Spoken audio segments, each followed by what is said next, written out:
Hello, everybody. It's Paul from Bengals UK here. Welcome to our week 2 online tailgate, something that we started last year on Twitter, but have now taken onto Facebook and YouTube and Twitter. So you're very welcome.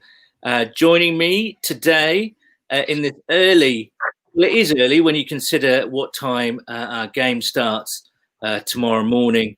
Joining me in this early online tailgate is Kevin Angel. Hello, Kev. Who day? Peter Dadswell. Who day? And Dan and Amy. Hello. Hello. Who day? This is your first time on the podcast. How are you? Amy, you went off brand. It's Who day. Oh, no, sorry, Who day? 2 minutes in and you've ruined it already. I'll go now. Well, as I say, we decided to do this a bit early today because obviously our game against the Browns, the first battle of the Ohio of the season, is going to be at some ungodly hour tomorrow morning in the UK. I think it's like 1 a.m., 1:30, I think. So we thought we'd do this now because people have strategies to get through the night so they can get up and watch the late game. So we're going to be talking about napping strategies if you have one. So do drop us a comment and tell us what your napping strategies are. I'll start with you, Dan and Amy. Have you got a strategy for staying up late? I've never made it through. Yeah. I've never even made it to the start of one. The game usually. Yeah, I've never made it even to kick off. So normally you would just power through and then kind of hope for the best. Yeah. Yeah, so I just power through, drink copious amounts of caffeine and get through that way. But then you often go, oh yeah, I'll stay up for this one, and then I'm going to bed. Yeah. So how long on average would you say it takes you guys to how long on average are you awake for until you fall asleep during the game? Probably Usually, until it says this is a live broadcast of the National Football League. So we are talking literally seconds then, aren't we? Yeah, that's probably my limit. That's as far as I've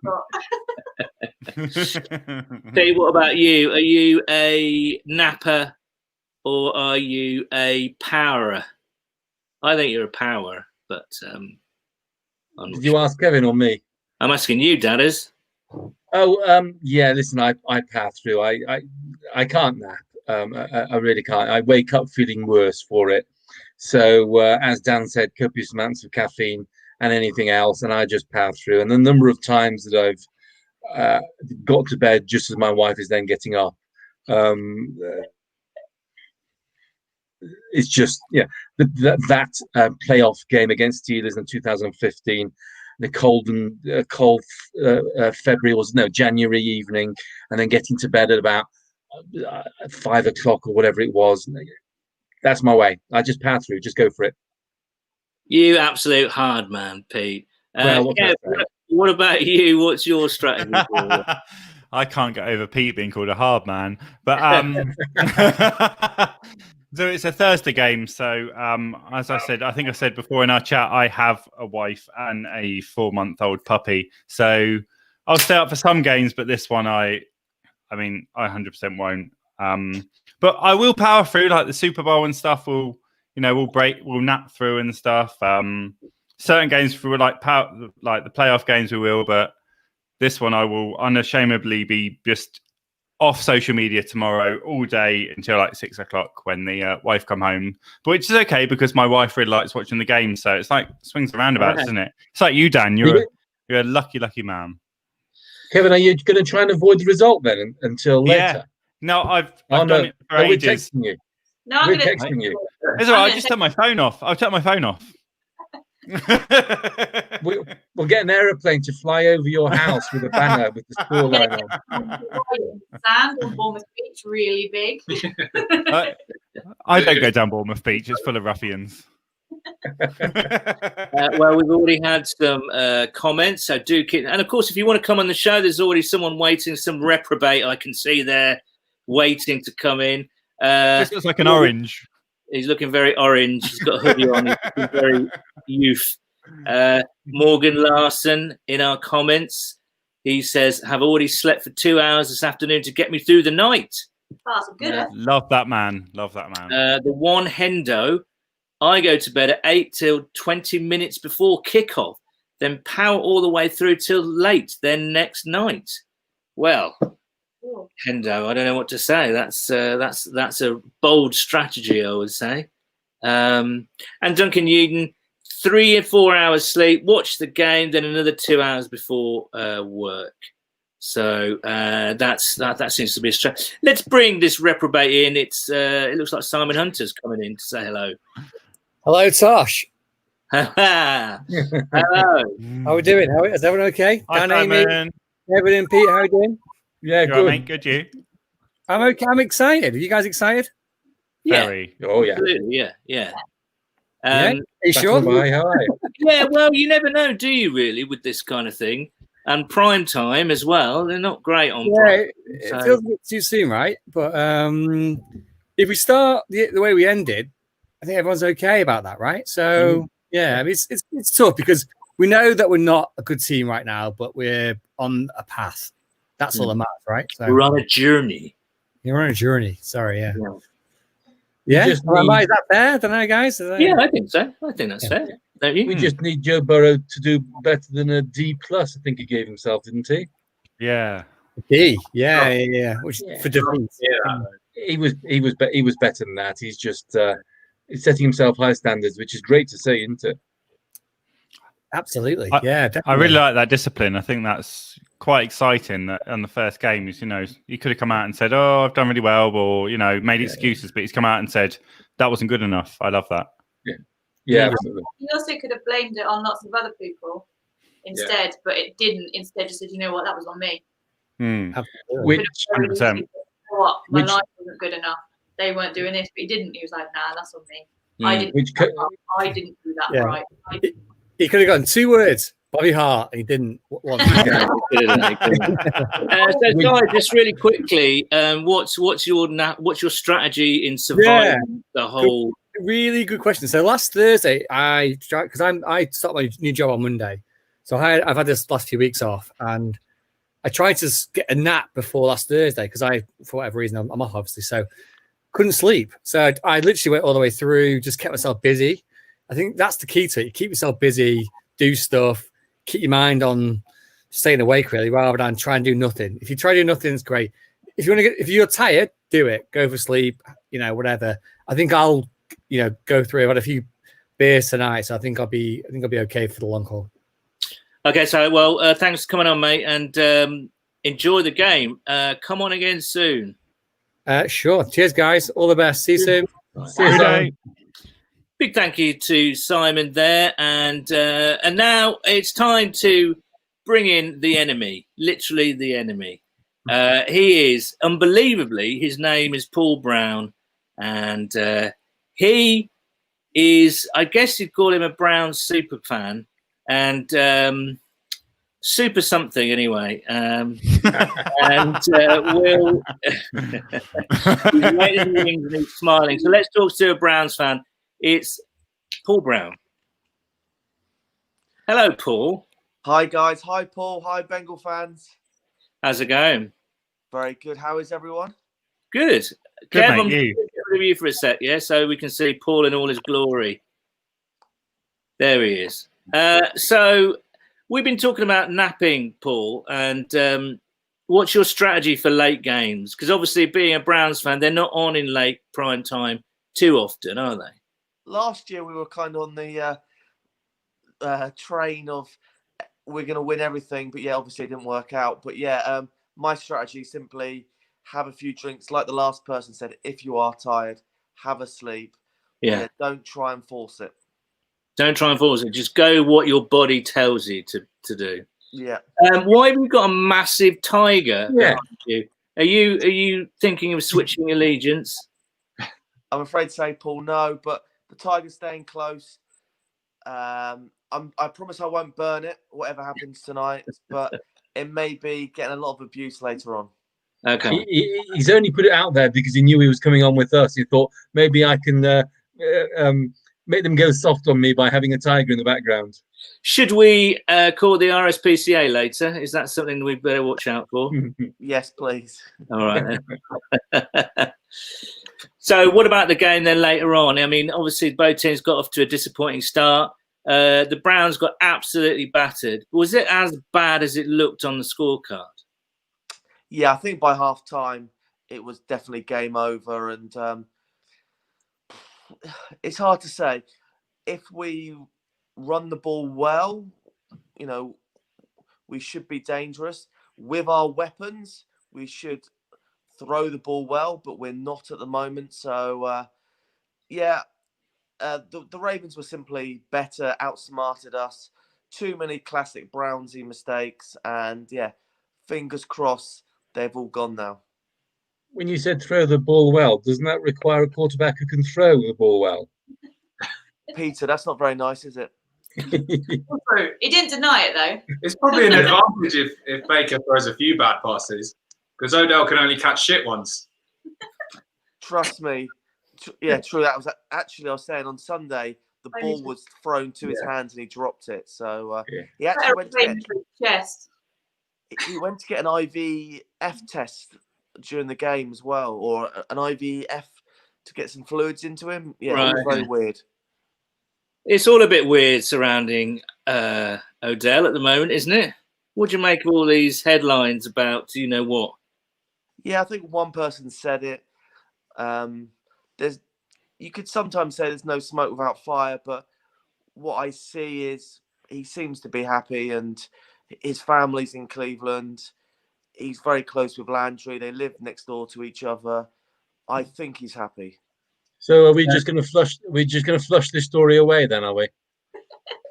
No smoke without fire, though. You never know, do you? Yeah, Well, definitely. he's just got to push it all the way through, really, hasn't he? I think, and just carry on as best he can. You're well known for travelling the world, Paul, and visiting lots of places and drinking quite a lot and videoing yourself quite a lot. What you went to Cincinnati last year, didn't you? Yeah. Has everyone here been to the city? I think you, Dan, you have, yeah. Okay. Yeah. Peter? Okay. No, I haven't yet. You're missing out. You know. Yeah, I know. Have you tried Skyline Chili yet? No, and I'm a big chili fan. Well, it's a little bit different to what you may be expecting. I'd say you're probably expecting chili con carne, and you probably get a spag bowl. So exactly, yeah. It's totally like spaghetti spag bowl, isn't it? Really, it's so weird. Yeah. But yeah, it's a lovely city, and as you drive in, it's all lit up really well. Obviously, they've got the tennis there, the football, and I didn't realise it, but you're really close to Kentucky. You're also well known for, you've enjoyed your fair share of tailgates in the past, haven't you? What does tailgating mean to you, and what's it like in Cleveland for tailgating? Yeah, I think every team thinks they tailgate the best. The Bills jump off tables, and but yeah, last year I went to 9 games over in the States, and yeah, each tailgate's totally different. Tailgating with the Steelers fans, you think that would never happen, Browns and Steelers fans, but it was all very nice, and there wasn't too much trouble, and so there was some, but not too much. I got a lump of meat chucked at me. So you got a lump of meat chucked at you? Yeah. Okay. A knuckle of ham. I saw it fly in the air and it hit me on the chest, and I didn't retaliate. I thought it was quite funny, but okay. Sounds a little bit like Odell Beckham. True, I should have caught it. Yeah. So before we let you go tonight, Paul, let's have a prediction from you. I'm sure you're hoping for a home win, and of course you've got fans in the stadium as well, right? Yeah. I think it's 1,500 Browns, 1,500 Bengals. Okay. Right. Yeah. Okay. Do you think that's fair? Do you think it's fair that they have 50-50 fans at the moment? Yeah. Maybe. I don't know. I mean, It's difficult to say, really, isn't it? I mean, I think it's just good that there's fans in there, full stop. Really, I think they're going to be so excited to be there. So come on, then. What about a score tonight, then, Paul? I'm going Browns win. It's going to be close, though. 21-20 to the Browns. Okay. All right. Well, we thank you for coming on, mate, and have a good one. Enjoy the game. Treat that tiger well behind you. I will. Sorry, I will do. Yes. And Paul, thanks very much for obviously always supporting my podcast and over the years and everything you do for the NFL with the Bengals and everything. You're welcome, mate. It's a pleasure. Good to see you, and we'll speak to you soon. Yeah. Yeah. However, Browns W tonight. Sorry, lads. Who day? All right. Who day, mate. Take care. So there we go. That was Paul Brown. And he was talking about Brown stuff. I mean, not especially when it came to Beckham. Sorry, that was Freudian slip. Everything we say tonight is going to be a poo pun or a poo gag. So should we just get it? Oh God, I'm going to do it again. Should we just get it all out of our system now, shall we? He was very desperate to not mention that story, though, wasn't he? Yeah, I don't think. You think he knew what we were trying to get at there? Because no, he missed every one of them. Maybe he doesn't know. Definitely. Or maybe he's got the same thing, so it's a bit like, oh God.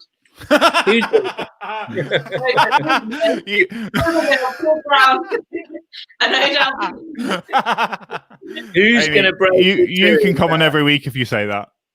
Who's going to break it to him that Odell Beckham Jr. is a true number 2 receiver? I mean, who is going to do that?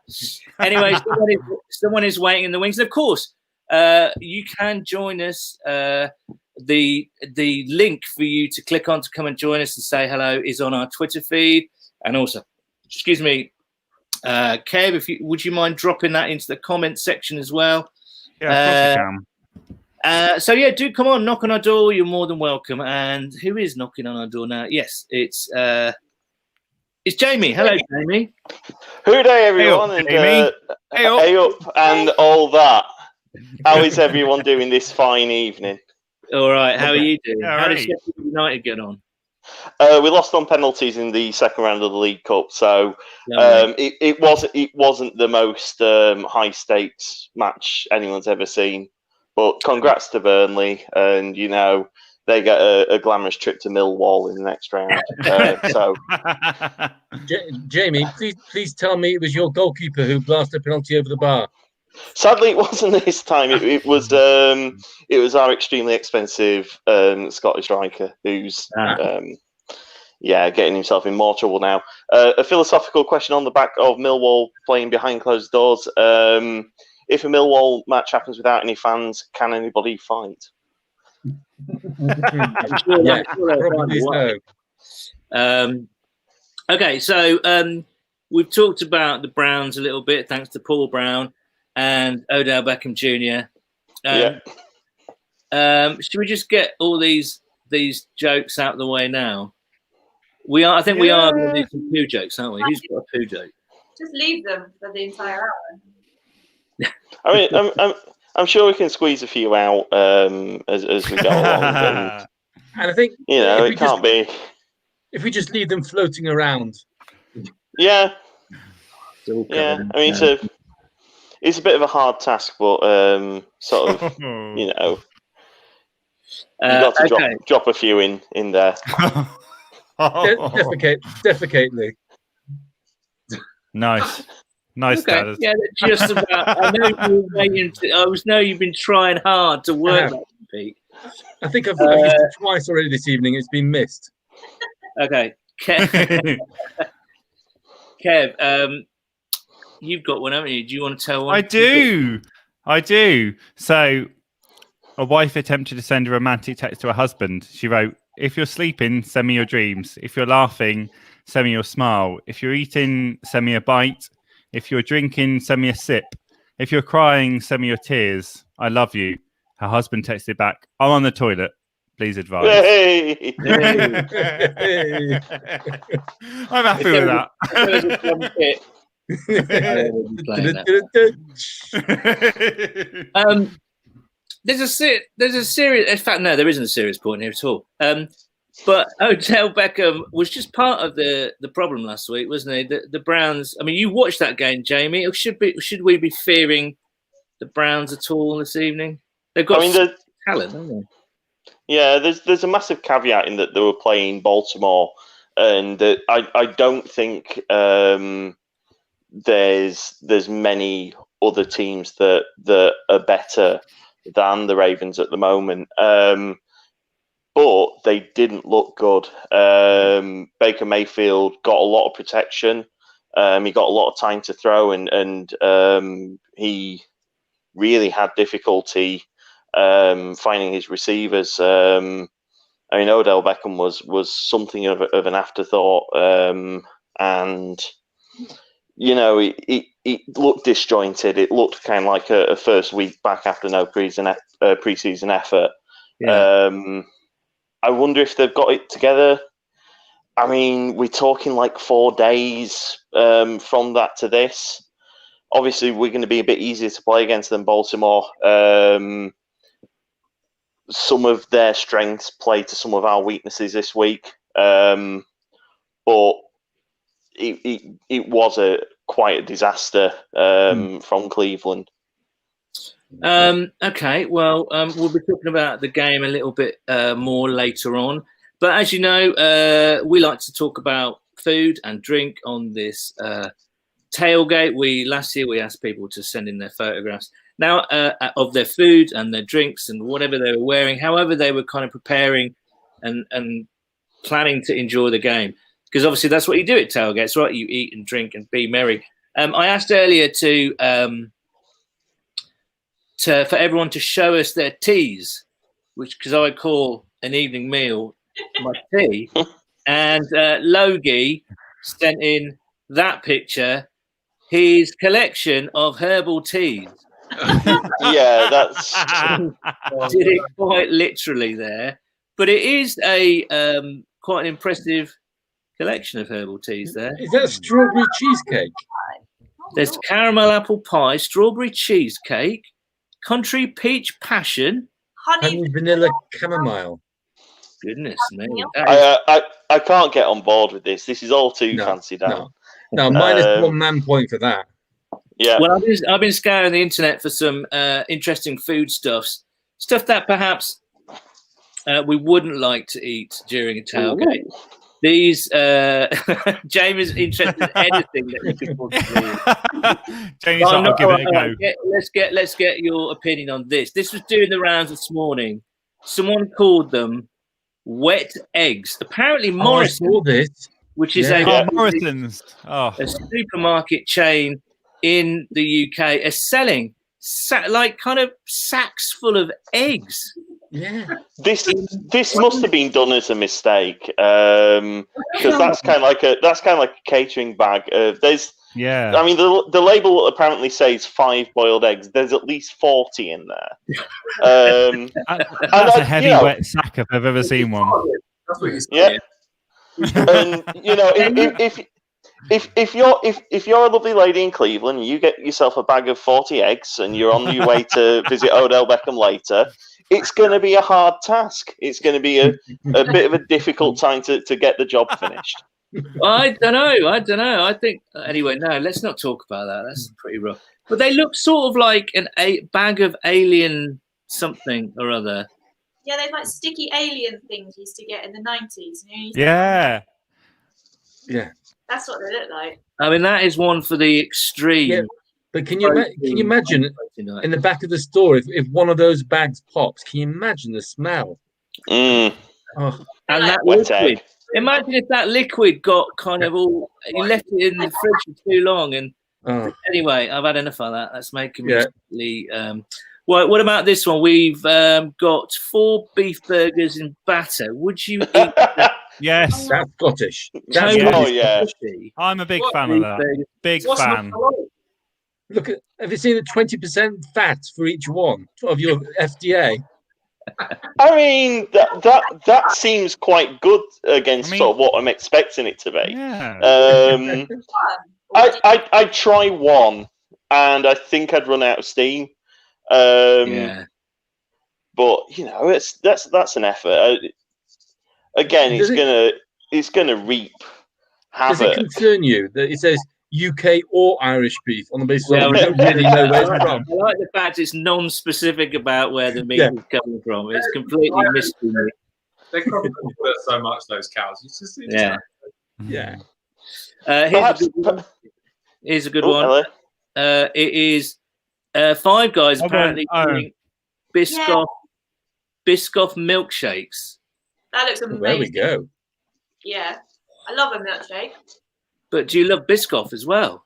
Yeah. Yeah. Everyone loves Biscoff. Everyone loves Biscoff. I'm well on board with this. This I might go and try and make one myself tomorrow. I might go down to Sano's and get some milk and crunch some biscotti into it. Well, like god tier milkshakes as well. Yeah, I mean it'll cost about a tenner, but still. Yeah. I remember when I was a young lad, I used to go to festivals, and there was always a milkshake truck at these festivals, right? And basically, they had like a back wall of this truck, like an ice cream van, and the back wall of this truck was just filled with different chocolate bars. And basically, you could pick which chocolate bar or which biscuit the woman in the hatch would whiz up with ice cold milk. So you could have like a Bounty milkshake or a Twirl milkshake. It was magnificent. Is this just Shakeaway? Yeah, Shakeaway. Yeah. Yeah. Sorry. Southerner thing here with Amy. Amy's thinking, I know that from Southampton. That's Shakeaway. Yes. Right, one final thing. Pete, these are your chili nachos, I believe. So nice. You just want to talk us through them for a little while? Well, that's what I made before the game on Sunday. So it's not for tonight. And I'd love to say that these were shared with other members of the family because that's a damn big. But no, it wasn't. That was me. And they were gorgeous. And it's the way to do it. You've got a homemade chili, homemade guac, sour creams, a little bit of salsa for them, and of course the nachos, and it was gorgeous. Good stuff. I mean, they're deceptively they're sort of easy to make, but they're deceptive in terms of getting right, aren't they? I think nachos, or are they? Do you just like pile a load of stuff on and just dig in? Oh, this is dead easy. I mean, the key is to make quality chili and quality guac. Sorry. You can make the nachos yourself if you want. It's completely different, isn't it? Yes. You can make the nachos yourself if you want, but I don't. I just buy a bag of them. But it's a nice snack. It's a movie snack or a game snack is great and dead easy to make. Good stuff. Well, last week we promised you every week we would be asking our beer expert Moz to produce for us a little video recommending his favourite beers. So here he is again. Here's Moz. Hello, Bengals Nation. Moz here, bringing you 2 more new beers that I recommend to you guys to try. Hopefully, these will be more celebratory beers after we beat the Browns. Yeah, hopefully. But anyway, I'll start off with the first beer. It is from Polly's Brew.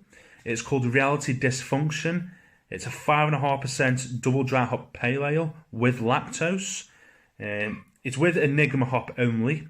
So with Enigma hop, you can expect raspberry, red currant, grape, white wine, melon, general tropical fruit juice, bit of pie, bit of earthiness. And with being 5.5%, it's great drinkability. And with the lactose, it adds great texture and mouthfeel to the drinking experience. It's coming at around about £4.50 a can from Polybrew's official website, with a lot more different Polybrew beers that I fully recommend you to try all of them. One of my favourite breweries in the UK, and they have been for the last 3 years, so since they first started. They've been absolutely fantastic. The second beer is a lot different. It is a quadruple beer, coming at 11% from De Haveman, who are based in Bruges in Belgium. It's the Strafhendrick Quadruple. Usually the price, you're talking approximately about £5, where there'd be a bit cheaper in the north and a bit more expensive in London. Online bottle shops are usually roughly talking about £5, more on the lower side. But if you want to go Belgium directly for the beers, they're a hell of a lot more cheaper. But that's a different story, and yeah, that's another miserable story I've got. But anyway, I diverge from the beer. With that, you can expect dried fruits, anise, chestnut, just general warmth and comforting.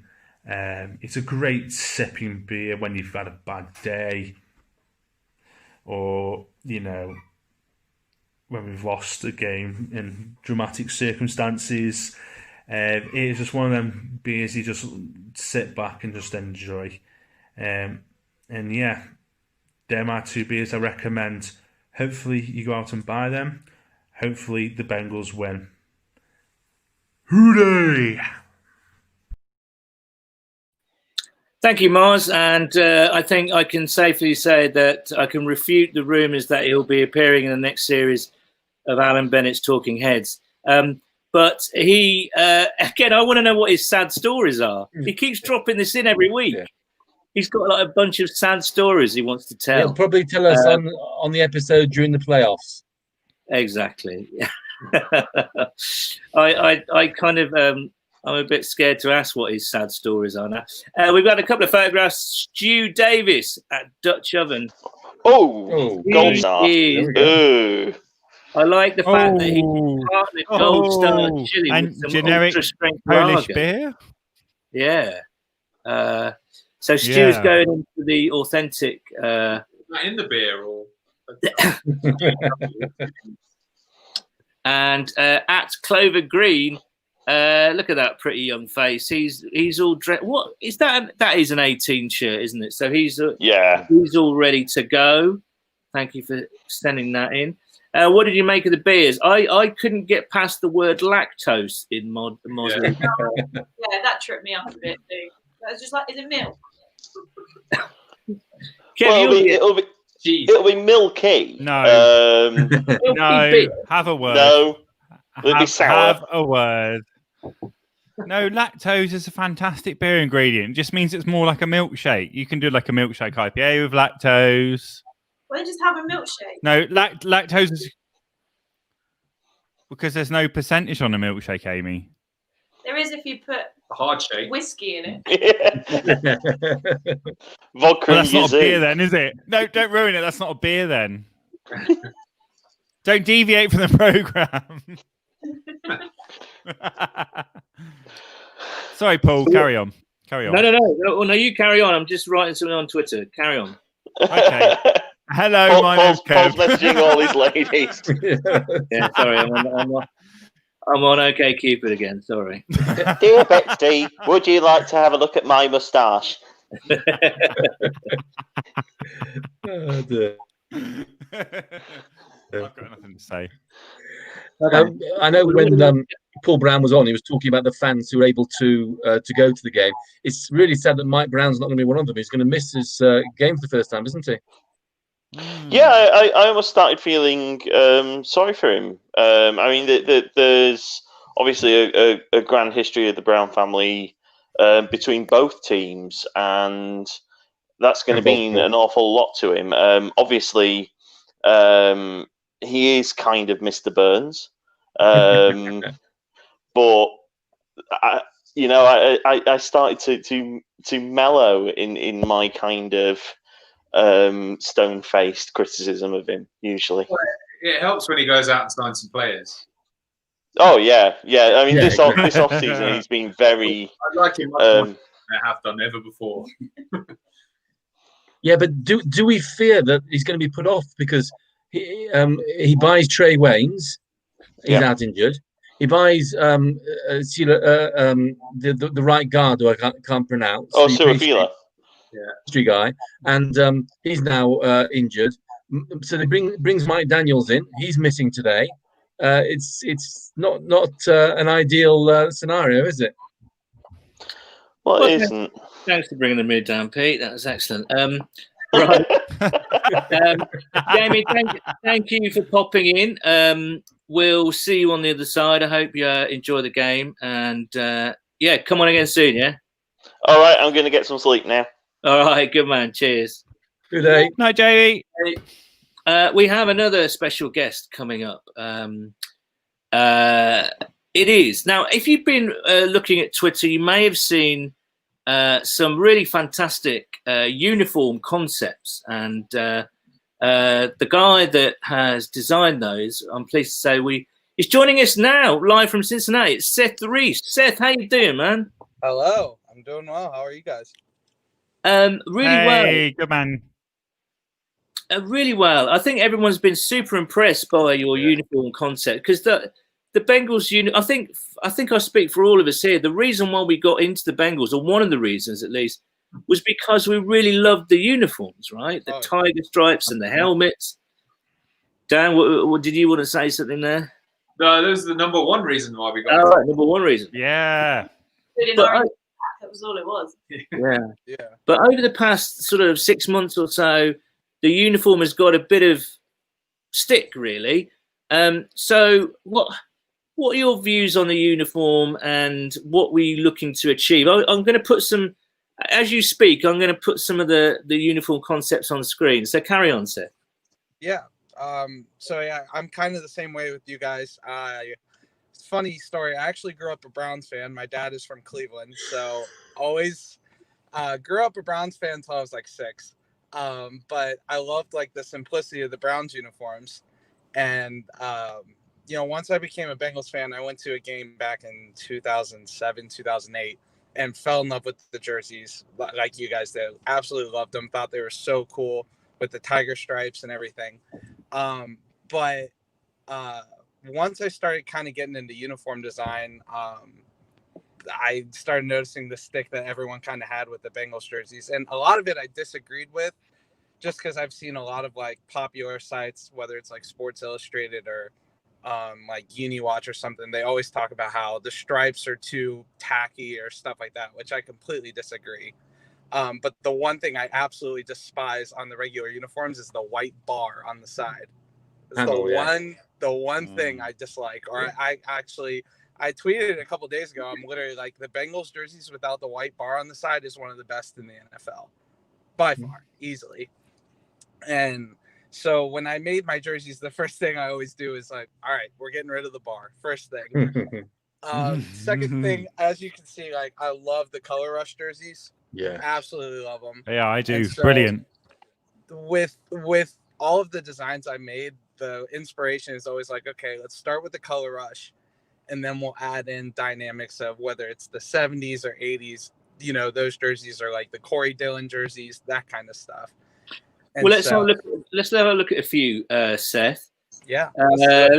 Let's start with let's start with these ones. You've got the whole arm as orange and black tiger stripes there.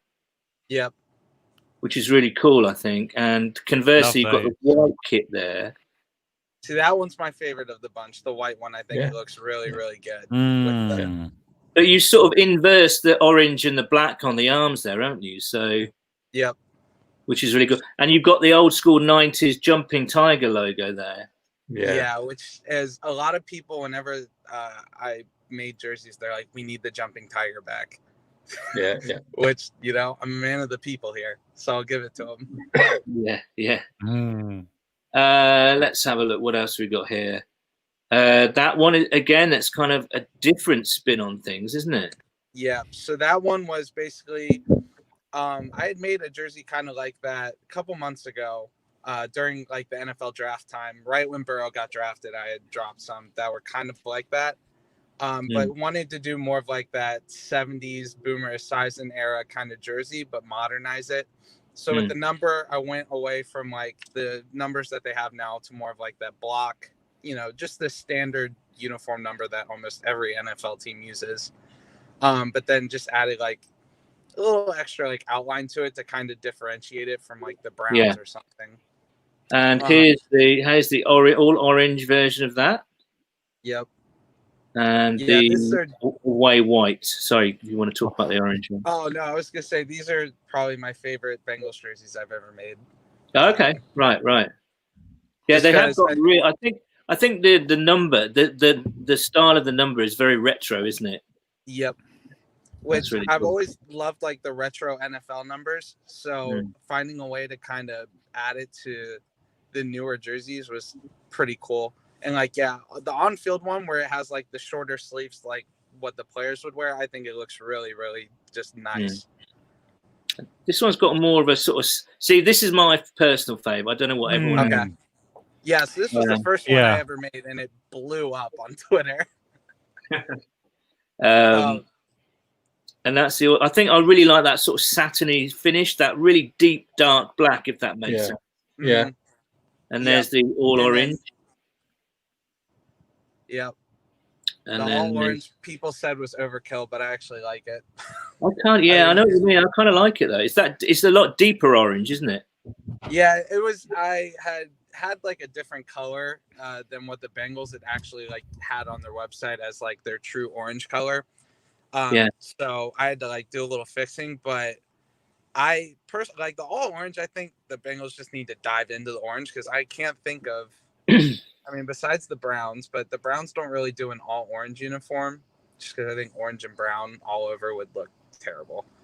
But I think like, you know, obviously like everyone, I think everyone's favorite jerseys are either the black or the color rush, but I love orange in general. So I think like diving into the orange would be so cool. Seth, I agree about the color rush is my favorite jersey. And surprisingly, the helmet works quite well with it. But wouldn't you love to see a white and black Siberian tiger helmet to go with that color rush? Absolutely, yeah. And I think it's next year the NFL's letting teams have two different helmets. Really? Oh, So there you go. I think that's happening. I mean, I can't confirm it. I don't have sources or anything. No. But I would assume it makes sense that if they're going to keep the color rush, which I think they will, just because I think every Bengals fan loves it. I think the move would be to have that white helmet, and that thing would sell like crazy. I mean, I'd pay tickets just to go to a game to see it. Yeah. Dan and Amy, what do you think of Seth's work? I really like them. When I first saw them on Twitter, I think I asked you if I could buy them to wear to play because I liked them so much. Thank you. Yeah, they're really good. I like them a lot. I mean, obviously, as you say, Seth, this is, and I think Amy echoes what we're all thinking. Really, it's like, can we, especially like the retro one, as like a T-shirt or something like that, something that you could like wear out. Yeah, leisure wear. Leisure, yeah, like, you know, concept leisure wear. Are you tempted to kind of put something out without logos and all that kind of stuff? Yeah, I have been. I haven't really looked into it just because, you know, with copyright and all that fun stuff to maneuver around, it's a bit much. But I mean, I've thought about either doing like a T-shirt with the stripes on the arms. Just because, you know, some people don't like just wearing jerseys everywhere. Like for me, I just wear it on game day. And I'll just wear it around. But like every other day, I'm not like walking around in a jersey. But like even having a T-shirt with like the number 9 or 28 or 18 or, you know, whatever number someone wants, and then having like the sleeves just have that like stripe pattern, I think would be something really, really cool to do. It's just figuring out all the, you know, all the behind the scenes stuff that has to really go into it. But I would love to do it if people were interested and people wanted me to kind of do that and wanted to support it. I'm 100% in. I think you might have 5 people here who will buy your stuff, and I know that there's plenty of very noisy Bengals fans out there who would do the same. Seth, have you had any feedback from the team at all? I know it's not necessarily up to them, although I'm sure they collaborate with Nike or whoever happens to be producing the uniforms. But have you kind of had any contact with the Bengals and vice versa? Do you know if they've seen your work? I haven't. I actually applied for a graphic design position with them this past off season, but never heard from them. But I do know Coach Jamal Singleton And I know the chaplain for the team as well. They actually go to my church here in Cincinnati. So I've been able to talk to them, show them my work, and they're like, "Oh man, that will look so good on the field." So it's like just throwing the hints in, like, "Hey, by the way, just let the team know." And so having them look at it and kind of be like, "Wow, that would look. I think that would look sharp on the field." I'll take that as a win.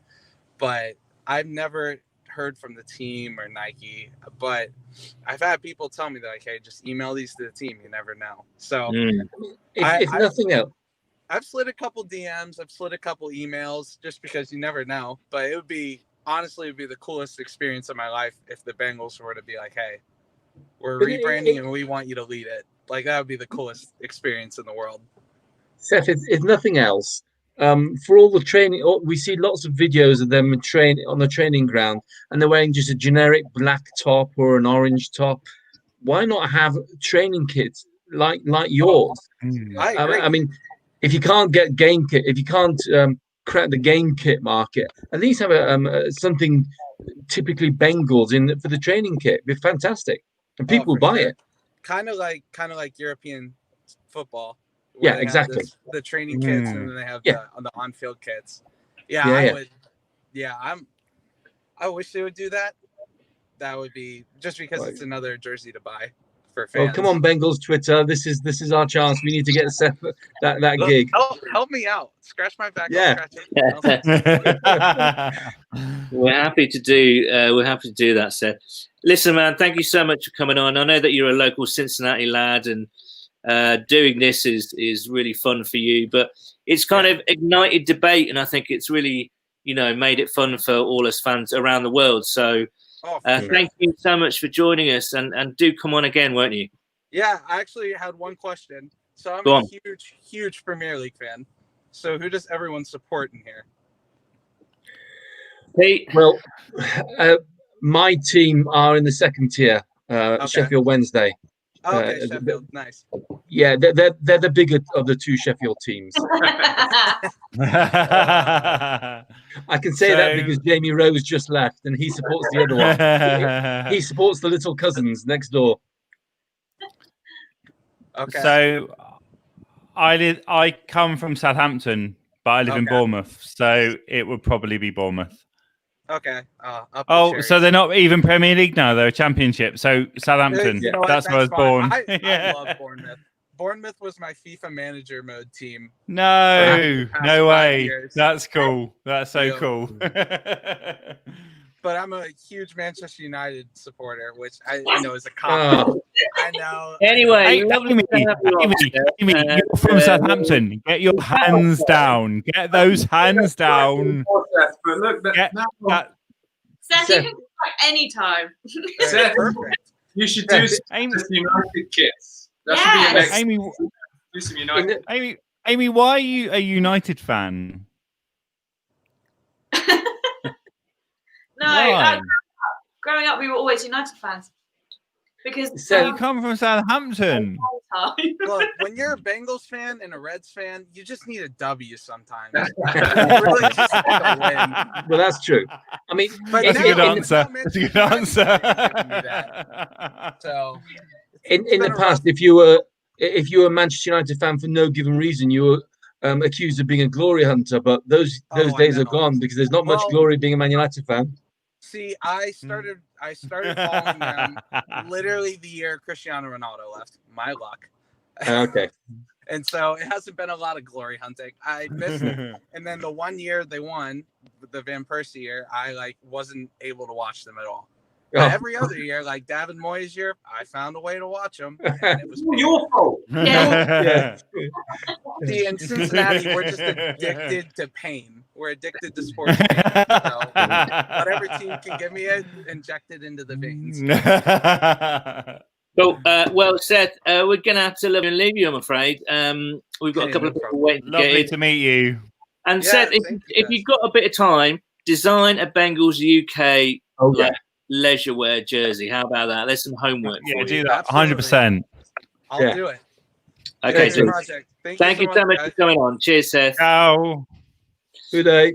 Right, that was great, wasn't it? That was lovely. Yeah, great. Right, let's turn our attention to the game. We've got Adam now coming up with our weekly betting tips.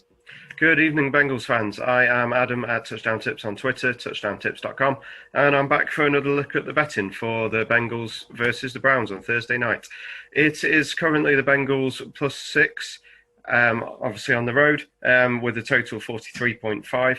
I think it's probably going to finish around that. I'm going for 24-20 to the Bengals, which would mean that they cover the spread and the total just about creeps over. You are looking at around 6-1 for Joe Burrow to score a touchdown. He was 10-1 at the weekend. Was one that I mentioned in my little blurb. Admittedly, most of the stuff I actually mentioned didn't exactly go to plan. I thought we'd score more points. We were a Randy Bullock missed field goal away from taking that to overtime, which probably would have given me the extra bets. But we move on. AJ Green over 2-1 again tonight. At 12-5. Jarvis Landry looks like he could be out for the Browns. That's going to be a benefit to us, but it probably means more for Odell Beckham, more for Austin Hooper. You can get 5-2 on Austin Hooper if you fancy him to score for them. Joe Mixon's above evens again, which is a good one. I quite like CJ Uzomah at 6-1. He got 45 yards last week with 4 receptions, and his yardage line this week is 22.5, which I think is also a pretty darn good line. He should go over that. Kareem Hunt is taking a lot of the play in the backfield for the Browns, so if you fancy him to do a little something in there, you can get over 22.5 yards receiving yards for him, which I think isn't a terrible one.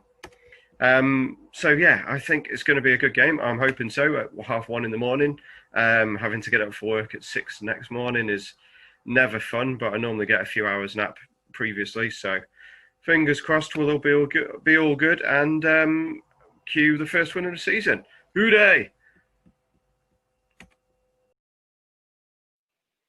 Well, there we go. That was Adam at Touchdown Tips. Lots of good little things there. Thank you so much to Adam once again for providing some betting tips. We do urge you to bet responsibly. We've got a couple of people who are knocking on our door, so let's add in Michael Smith. Hello, Mike. Hi, guys. Hello, everyone. And we've got King of the Herbal Teas himself. It's Logie 513. How you doing, Logie? I'm doing good. I had my mic off. Cool. Well, you heard everyone. You heard. Let's talk predictions. We're getting a few in now. Logie, we haven't spoken to you previously on the tailgate. Thanks for knocking on the door and coming in. Yeah, it's good to join you guys. I love my UK family because I work third shift, so I get to talk to you guys more than some of the people over here in the States. Right. So what's your feeling for the game tonight? Well, you know me, I'm an optimistic person, so I'm hoping that this is a continued tradition of sorry, my son's autistic, so he's making a little bit excited noise. No worries. I'm hoping that this is continuing the long-standing tradition of us rolling over the Browns. Yes. Hopefully that's a good coming out party for the entire offense, and Joe Burrow looks exceptional, is my hope. What about you, Mike? You must be echoing those thoughts. Absolutely. I was somewhat optimistic with the amount of points we put on the board last week, but I think with it being a divisional game, I think it's going to be a far more tighter affair. One weakness for the Browns, though, and I think the Bengals have to exploit, is the fact that they're playing a rookie left tackle, trying to protect a confident, shattered Baker Mayfield. So I'm really looking for a bit of a decent pass rush from Cincinnati tonight to hopefully flatten and take away the elements of the Browns' passing game. But I think we do have to worry a bit with if the Browns do get their running game together, then we have to really maximise our possession when on offense. But yeah, I think we're going to sneak a win. You know, I think on the Athletic predicted a 51-yard field goal attempt as time expired.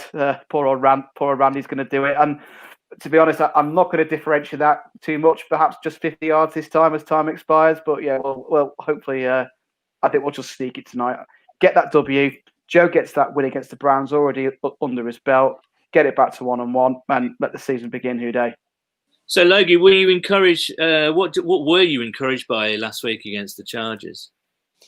I thought there was a lot of good things. I mean, the fact that we almost hit on 2 deep shots, but they were off. That one to Ross that was just outside the reach. You know that I started both Burrow and Ross in our Bengals family league, so I was so close to hitting on that. I wanted that glory play. So, yeah, I thought that everything just looked like it was just a smidge off timing, and with no preseason whatsoever. I mean, how could you not forgive that? So I was very encouraged by just the big playability. And last year when we saw Finley come in, like, you could see that Finley had the ability to move around in the pocket. He just didn't have the arm strength to sling the ball where it needed to go after he escaped the pressure. Burrow has that ability to move that Dalton was more of a small movement type of person instead of really scrambling out of the way. And I think he's going to be able to take the opportunities of getting out of the way of the rush and then shooting it downfield. Dan, Amy, what are your feelings about the game tonight? You go first. It's going to be close, I think, but I think we're going to win it. Our defense is looking amazing, and their O-line is. Yeah, I think it'll be close, but I think we're going to get it definitely. Yeah, I think it's going to be a tight one. I'm hoping we start to see bits of the offense click tonight, and I think it might end up being a case of their running game versus our passing offense. That's what I'm hoping anyway. And Joe starts to get things moving and gets a bit more chemistry with Boyd and with Ross, and we start to see it a bit more. And then, yeah, a Randy Bullock last second winner. That's what I'm predicting. Yeah. Randy Bullock redemption, is that the hope? Bullock's redemption. That's the title of the movie. Well, we've got some comments. Jamie Rose says 2016 Bengals. Duncan Eden 41-17 Bengals. Nathan James 2010 Bengals. Oliver Martindale says Houday hoping for a couple of TDs for AJ tonight. If the defense plays how it did Sunday, we're going to bully Baker. Need that line to give Burrow a few more seconds in the pocket. When we go 5 wide, we're going to be a threat against anyone this season. Well, there we go. Lots of positivity.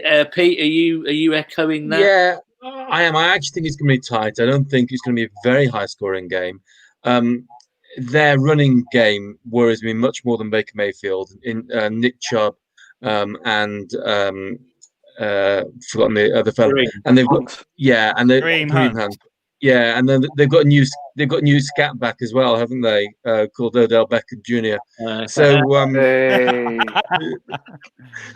I've been waiting an hour to get that one in. Come on, number 2 wide receiver, Odell Beckham Jr. So 17-13 is what I've got for the Bengals. Cool. And Kev, what about you, mate? So I've got Bengals 26, Browns 20. I pretty much echoed what Peter said. I think Kareem Hunt and Nick Chubb are going to be a real threat. But off the back of the 2-minute offense from the sort of tail end of last week, I'm kind of, sort of getting my head down and going with it. But I don't think it's been. You can't really tell with Baker Mayfield, can you? I think, some days he is a bit shit. And some days, he's better. But I'm going for a Bengals win, but yeah, very close. Good stuff. Well, Logie, thanks for coming on and saying hello. Do come back again, won't you? I'm sorry this was a short conversation, but no, I'm happy to be able to stop in. I was glad that I could actually get some FaceTime with the UK family. I want to give you guys a little inside flavor. I don't know how many Browns fans you guys are really like close and get to talk to, but there's a sense that we could retire Baker Mayfield. Maybe not tonight, but they're all like thinking that Case Keenum's on his way. That they feel like they've got the best backup in the league from their words, and they're thinking if we beat them tonight, then Baker's on the run. Johnny Manziel. I'm going to disagree with you there, Logie. I think the Dallas Cowboys have got the best backup in the league. I agree, 100%. Hey, Houday, you guys. Thanks, all the best. Enjoy the game, mate. You too. Mike, same to you, mate. Thanks for popping on for the last few worries. months. So hopefully you can come back on for a longer period of time. But thank you, mate. We'll see you soon. Enjoy the game tonight. Right. No worries. You'll never who day alone. Hey. Well, guys, and then there were 4. Well, Capat 79 has just said 24-21 Bengals. So, you know, it's all there. Any last thoughts before we toddle off into the night? We've just got to get that first W and then get a bit of momentum. And I think people are quietly confident. So who day? Who day to you. Cheers, Pete. Yeah, cool. Well, thank you very much for joining us, everybody. Thanks for watching. We'll be back Sunday week for the Philadelphia game, 4:30 in the afternoon. There is the 100th episode of Cincinnati on Monday. Me and Nathan will be back for that, and we have 2 fantastic special guests. So do tune in. So apart from that, it's good night from us. Enjoy the game, and we'll speak to you soon. Hooray!